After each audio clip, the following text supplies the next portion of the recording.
Hello, my name is Cheyenne Brown, and this is Broken Tweed, a magazine that is democratizing good design. If that sounds like a bit of you, please subscribe not only to the channel, but to the magazine. Of course, on the channel, we're going to be doing a lot of exciting things in the new year. We've got a new monthly podcast.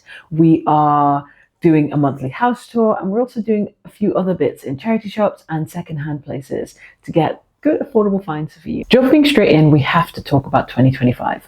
What a year it has been for design. I was certain that Art Nouveau would dominate this year. And although there has been a resurgence, there are other really interesting things that have happened this year that I love to address. So, as I predicted, the cost of living crisis paired with cultural moments that brought Art Nouveau back to our screens, such as Wicked and Frankenstein, did make Art Nouveau popular again.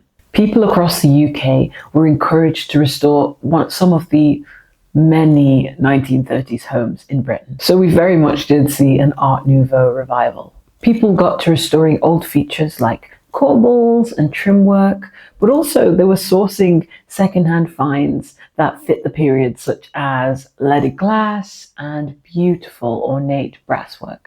Rooms got deeper, darker, and a little bit mystical. But there's a Gothic element to it.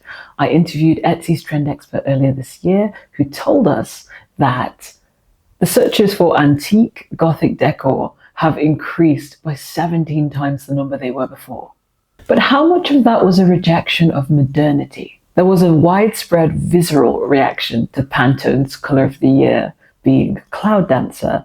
And if you don't know what Cloud Dancer is, it's a soft, warm white. Some were even saying it was an indicator of rising fascism and an attempt to force us into conformity. Now, I wouldn't go that far, but I would say that people are tired of renovating their homes with the sale price in mind.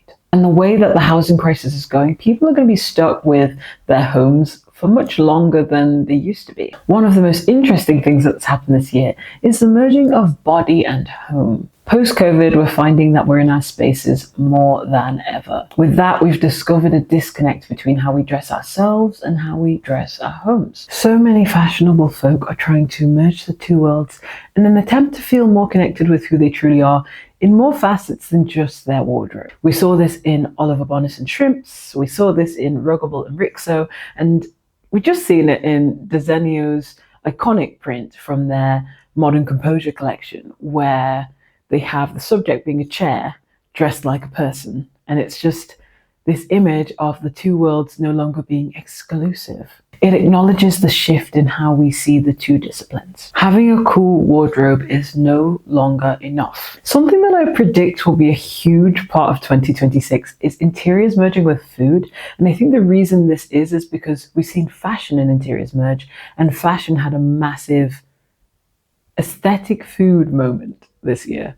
So I think that will seep into interiors. Of course, hosting's already in because very few restaurants feel worth it anymore, but food will be in not a kitschy way, but in a very sleek, minimal, conceptual way. Think the colors of warm fruits like bananas and peaches and plums and strawberries.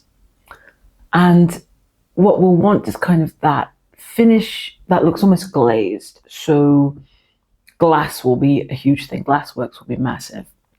A good example of this kind of starting was on the runway.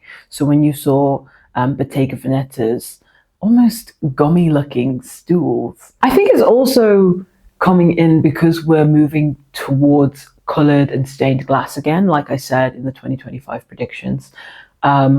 Because stained glass is such a huge thing, why not make it kind of tasteful and tasty? If you enjoyed that, please like and subscribe to Broken Tweed's channel. And yeah, just tell me below what you're excited for in the world of interiors and what you'd like to see from this channel. We're very new. Of course, the magazine started in September, and we are trying to build this channel up and make it its own kind of standalone from the magazine. Have a lovely new year. See you later.